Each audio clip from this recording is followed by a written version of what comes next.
क्या heat stress से पौधों को बचाया जा सकता है? क्या भीषण गर्मी यानी 40 डिग्री के ऊपर के तापमान में भी ज्यादा उत्पादन लिया जा सकता है? और आखिर क्यों अत्यधिक गर्मी में लगभग सभी दवाएं काम करना बंद कर देती हैं? इस तरह के गर्मी से जुड़े अनेक सवालों के जवाब हम आज की वीडियो में जानेंगे। तो नमस्कार दोस्तों, स्वागत है आपका एग्रीकल्चरल इन्फॉर्मेशन पर। हमारे देश में 15 अप्रैल से 15 मई के बीच अधिकतर राज्यों में भीषण गर्मी यानी हीट स्ट्रेस का माहौल रहता है और इसका सीधा सा मतलब है कि इस समय आपके खेतों में लगी विभिन्न फसलों को एक बेहद ही कठिन दौर से गुजरना पड़ रहा है, क्योंकि जब भी अत्यधिक तापमान एक लंबे समय तक रहता है तो फसलों में कई प्रकार की समस्या देखी जा सकती है, जैसे फल और फूल की मात्रा कम हो जाना, पौधों के डीएनए में बदलाव होना, प्रकाश संश्लेषण की क्रिया का बाधित होना, फसलों की बढ़वार रुक जाना, पानी का अत्यधिक वाष्पीकरण होना, एंटीऑक्सीडेंट की प्रक्रिया का धीमा होना, एंजाइम का बनना रुक जाना, पौधों में मृत्यु लाने वाले हार्मोन की वृद्धि होना, मिट्टी में ऑक्सीजन की कमी हो जाना,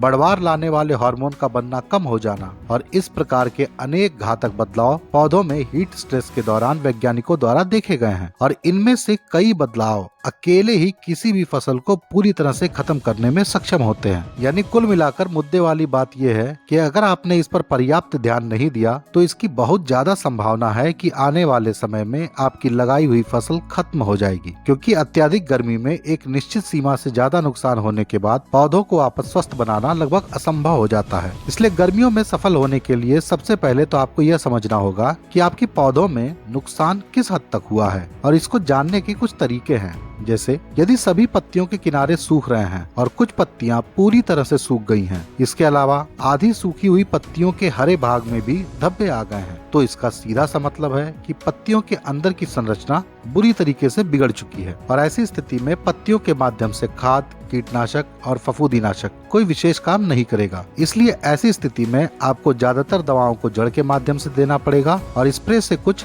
सिर्फ निश्चित बायोस्टिमुलेंट को दिया जाता है, जिनको मैं आगे बताऊंगा अलग अलग स्थितियों के हिसाब से। लेकिन अगर पत्तियां सिर्फ ऊपर मुड़ी हुई हैं या नीचे की तरफ लटक गई हैं, लेकिन उनमें पर्याप्त हरापन मौजूद है, तो इसका मतलब अभी पत्तियों की संरचना पूरी तरीके से खराब नहीं हुई है और स्प्रे इन पर काम करेगा। यानी दवाएं तभी काम करेंगी जब पत्तियों की संरचना ठीक होगी। और दूसरा कारण गर्मियों में इन दवाओं के ना काम करने का होता है सुबह के समय स्प्रे करना, क्योंकि अत्यधिक गर्मी के दिनों में धूप की तीव्रता सुबह बहुत जल्दी ही उस स्तर पर पहुंच जाती है जब पौधे अपने अधिकतर स्टोमेटा को बंद कर लेते हैं और अपनी कोशिकाओं को भी सिकोड़ लेते हैं, जिससे सिस्टमिक दवाएं भी अंदर नहीं जा पाती। इसलिए गर्मी के दिनों में शाम को 5 बजे के बाद ही स्प्रे करना चाहिए, क्योंकि दिन के अत्यधिक तापमान और धूप से ज्यादातर रसायनों की संरचना बिगड़ जाती है और इस समय मात्र एक दिन की कड़ी धूप ही काफी होती है अधिकतर दवाओं के असर को काफी हद तक निष्क्रिय करने के लिए। इसलिए अगर सुबह 7 से 8 बजे के बाद आपने स्प्रे किया तो यह बिना कुछ काम किए ही दिन भर में विघटित हो जाएगा। इसलिए आपको यह समझना होगा कि कमी दवाओं में नहीं है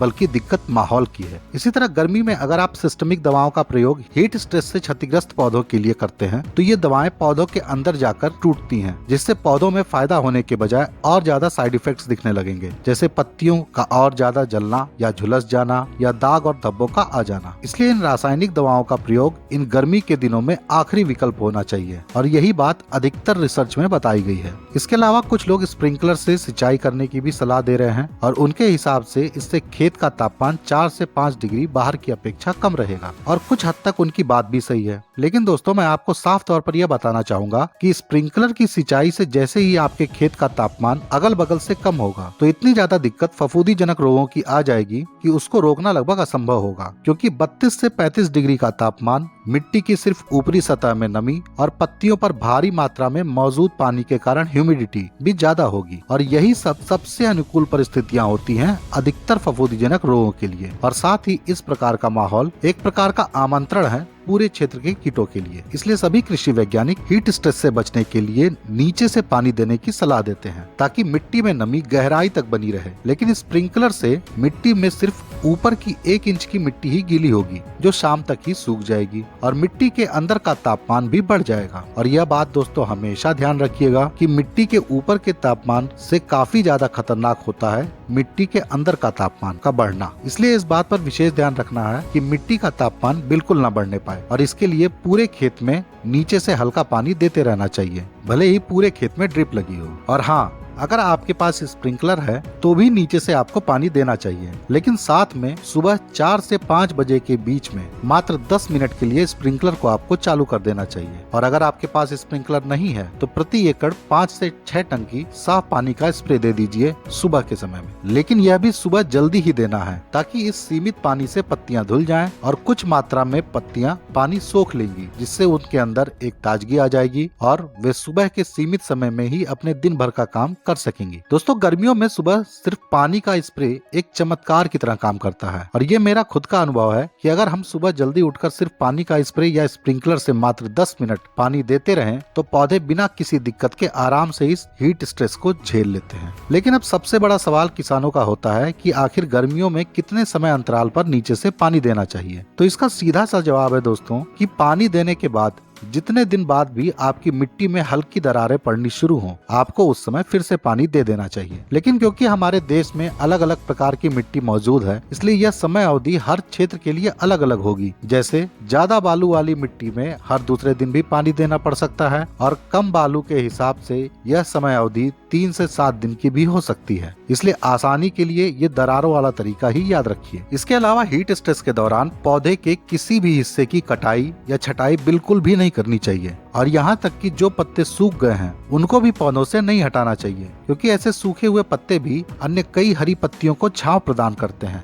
जिससे छांव में मौजूद हरे पत्ते अपनी क्रिया सामान्य तरीके से कर पाते हैं। इसी तरह अत्यधिक गर्मी में मिट्टी में रासायनिक खादों के प्रयोग से भी जितना संभव हो बचना चाहिए और अगर किसी भी परिस्थिति में आपको इन्हें देना भी पड़े तो आपको खेत में सिर्फ पानी भरकर एनपीके वाली खाद देनी चाहिए और सभी में मेरा पसंदीदा है एनपीके 12-32-16 इस समय के लिए। इसके अलावा दोस्तों, गर्मियों में मल्चिंग से भी कुछ हद तक बचाव मिलता है। हालांकि तेज हवाओं से मल्चिंग के उड़ने का खतरा हमेशा बना रहता है, लेकिन अगर आप कुछ जुगाड़ करते हैं जैसे जैविक मल्चिंग या प्लास्टिक मल्चिंग के ऊपर मिट्टी डालकर पूरे खेत में पानी भर देते हैं तो इस मिट्टी के दबाव से मल्चिंग नहीं उठती और न ही मल्चिंग में गर्म हवा भरेगी, इसलिए मिट्टी में ज्यादा समय तक नमी बनी रहेगी, जिससे मिट्टी भुरभुरी रहेगी और फलस्वरूप जड़ों की वृद्धि नहीं रुकती, जिससे फसल के हीट स्ट्रेस से बचने की संभावना काफी हद तक बढ़ जाती है। लेकिन ध्यान रहे कि अत्यधिक गर्मी में सिल्वर ब्लैक प्लास्टिक मल्चिंग से पूरी तरीके से बचना चाहिए, क्योंकि इससे धूप टकराकर जब पौधों के निचले तनों पर पड़ती है तो वे वहीं से जलकर सूख जाती हैं या कमजोर हो जाती हैं, जिससे वहाँ रोग काफी जल्दी लगता है और अगर मिट्टी के तुरंत ऊपर वाले हिस्से के तने में रोग लग गया तो समझ लीजिए वह पौधा गर्मी में नहीं बचेगा। इसी प्रकार एक तरीका यह भी बताया जाता है वैज्ञानिकों द्वारा कि पौधों को छांव दीजिए,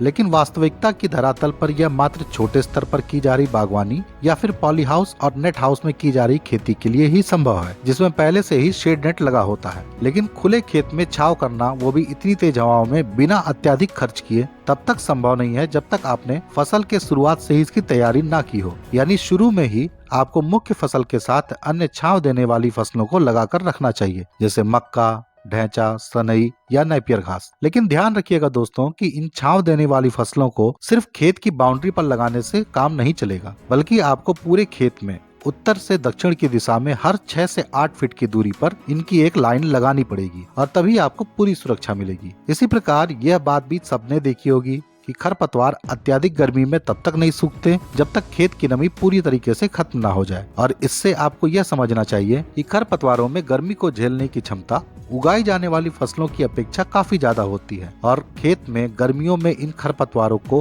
पूरी तरह से जड़ से निकालने की बजाय आपको इनको सिर्फ मिट्टी के ऊपर से काटकर उनके अवशेषों को उनके ऊपर ही डाल देना चाहिए। और ऐसा करने से घास और मिट्टी पर धूप सीधी नहीं पड़ेगी और मिट्टी का पानी जल्दी वाष्पित नहीं होगा और खरपतवार भी ढके होने के कारण नियंत्रित रहेंगे। लेकिन सबसे बड़ा फायदा है कि ऐसा करने से अधिकतर कीड़े मुख्य फसल से हटकर इन काट कर डाली हुई सूखी हुई घास के नीचे मौजूद हरी घास को खाने के लिए यहाँ आ जाते हैं। और इसका कारण पता करने पर पता चला कि अत्यधिक गर्मी में कीड़े मिट्टी में मौजूद नमी के बिल्कुल पास रहना पसंद करते हैं, क्योंकि यहाँ का तापमान ऊपर की अपेक्षा में काफी कम होता है और जब उनका खाना यानी हरी घास भी यहाँ मौजूद होगी तो कीड़े फसल को काफी कम नुकसान पहुँचाते हैं। लेकिन यदि ऐसा करने पर भी पौधों पर दिक्कत दिख रही है तो आपको शाम को नीम तेल के 10,000 ppm की 2 ml प्रति लीटर की मात्रा से पौधों पर स्प्रे कर देना चाहिए और ऐसा करने से बाकी बचे कीट भी इन बीज की जगहों पर आ जाएंगे, क्योंकि नीम तेल में छोटे रस चूसक कीटों को मारने के अलावा बड़े कीटों को भी ओवी पोजिशनिंग कराने की क्षमता होती है। यानी बड़े कीट भी ऐसे जगहों पर अपने अंडे नहीं देते जहाँ नीम तेल मौजूद होगा। लेकिन ध्यान रहे कि नीम तेल का असर भी मात्र एक रात तक ही सीमित रहेगा और अगले दिन के तेज धूप से नीम तेल निष्क्रिय हो जाएगा। इसलिए अत्यधिक गर्मी के समय यदि कीटों की समस्या ज्यादा है तो आपको लगातार 3 से 4 दिन हर शाम को इसका स्प्रे लेना पड़ सकता है। लेकिन यदि समस्या ज्यादा नहीं है या बिल्कुल ही नहीं है तो एक हफ्ते में 2 बार शाम को नीम तेल का स्प्रे लेना काफी रहेगा। और दोस्तों ये बात हमेशा ध्यान रखिएगा कि बचाव इलाज से हमेशा बेहतर होता है, इसलिए समस्या आने का इंतजार ना करें स्प्रे करने के लिए। इसी तरह की एक और सावधानी गर्मियों में फसल लेते समय रखनी चाहिए कि बीज शोधन में माइक्रोराइजा का इस्तेमाल अवश्य करें, ताकि अत्यधिक गर्मी के आने तक माइक्रोराइजा जड़ों के चारों तरफ अपना नेटवर्क बना चुका हो। और यदि ऐसा हो जाता है तो आप सभी प्रकार के फसलों को गर्मी से बचा पाएंगे, क्योंकि गर्मी से पौधों को बचाने में माइक्रोराइजा की क्षमता सबसे अद्भुत होती है, जिसकी बराबरी दूसरा कोई भी जैविक या रासायनिक विकल्प नहीं कर सकता। लेकिन इस समय अत्यधिक गर्मी के दौरान माइक्रोराइजा का जड़ों में प्रयोग करने पर कोई विशेष लाभ नहीं मिलेगा, क्योंकि जब तक उसका नेटवर्क बनेगा तब तक काफी देर हो चुकी होगी। लेकिन दोस्तों अत्यधिक गर्मी में आपकी फसल बचेगी या नहीं, यह सबसे ज्यादा इस बात पर निर्भर करता है कि आपने कौन सी फसल लगाई है। और इस पर मैंने हाल में ही एक वीडियो बनाया है कि अप्रैल में कौन सी फसलें ना लगाएं, जिसे देखकर आप अगले सीजन में यह गलतियां करने से बच सकते हैं। और फिलहाल आज अंत में हम जानेंगे कुछ आखिरी उपायों के बारे में, जिसके इस्तेमाल से पौधों में अत्यधिक गर्मी यानी हीट स्ट्रेस को झेलने की क्षमता विकसित की जा सकती है। और ऐसे रसायनों में प्रमुख हैं salicylic acid, auxin hormone, gibberellic acid, amino acid, fulvic acid और ह्यूमिक एसिड। लेकिन इनको कब और किस स्थिति में इस्तेमाल करना है ये जानना भी बहुत जरूरी है। इसलिए ध्यान दीजिएगा कि यदि पौधों में तनाव के लक्षण कम मात्रा में दिखने शुरू हुए हैं, जैसे सिर्फ दोपहर में पत्तियां लटक रही हैं और सुबह में सही रहती हैं और साथ ही पत्तियां हरी भी हैं, तो इसका मतलब यह पहला चरण है तनाव का। और आपको हर हफ्ते में कम से कम एक बार जड़ों के माध्यम से ह्यूमिक एसिड देना शुरू कर देना चाहिए। मात्रा प्रति एकड़ के लिए होगी कम से कम 2 से 3 किलो 98% वाला। दोस्तों ह्यूमिक एसिड का मुख्य काम है मिट्टी में मौजूद उपलब्ध रूप में पोषक तत्वों को पौधों तक पहुंचाना, एक चिलेटिंग एजेंट बनकर, इसलिए यह बहुत ही जरूरी है। लेकिन अगर पौधों की पत्तियां दिन में लटकने के अलावा किनारों से भी सूखने लगी हैं, लेकिन अभी दाग और धब्बे पत्तियों के बीच के हिस्से पर नहीं है, यानी यह तनाव का दूसरा चरण है। और आपको जड़ों से ह्यूमिक एसिड और स्प्रे से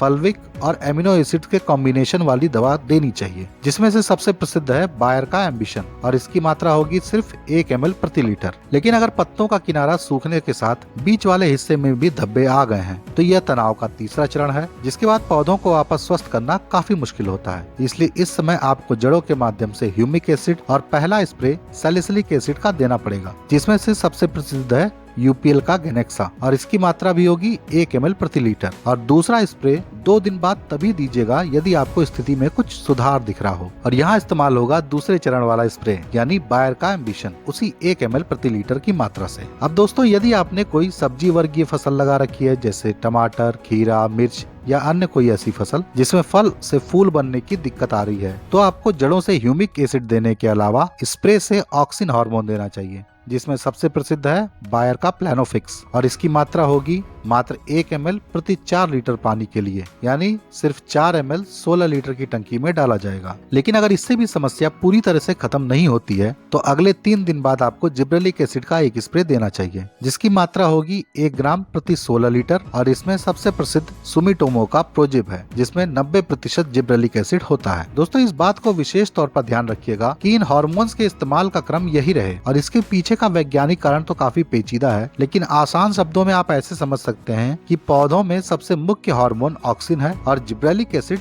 दूसरा सबसे जरूरी हार्मोन है। और अगर इन दोनों की मात्रा पौधों में पर्याप्त है तो इनकी मदद से पौधे जरूरत के बाकी हार्मोन अपने हिसाब से बना लेते हैं, इसलिए इनका होना सबसे ज्यादा मायने रखता है। और इसलिए इन दोनों के प्रयोग के बाद फल और फूल से जुड़ी अधिकतर समस्याएं खत्म हो जाती हैं और आप भरपूर पैदावार ले पाते हैं। और क्योंकि आप अंत तक देख रहे हैं तो पसंद तो आई ही होगी दोस्तों, इसलिए लाइक भी कर दीजिएगा और अपने दूसरे जरूरतमंद किसान मित्रों को भी यह वीडियो शेयर करके मेरे इस प्रयास में मेरी मदद कीजिएगा, क्योंकि इसी तरह की खेती से जुड़ी सटीक वैज्ञानिक जानकारियाँ आपको इस चैनल पर हमेशा मिलती रहेंगी। तो सब्सक्राइब भी कर लीजिएगा अगर आपने नहीं किया है। और यदि आपके कोई सवाल है तो आप कमेंट से भी पूछ सकते हैं, या फिर आप चाहें तो मेरे फेसबुक पेज पर सीधे जुड़कर मुझसे संपर्क कर सकते हैं। लिंक चैनल के अबाउट सेक्शन में और डिस्क्रिप्शन में भी आपको मिल जाएगा। तो मिलते हैं दोस्तों किसी अन्य वीडियो में एक नई जानकारी के साथ। धन्यवाद।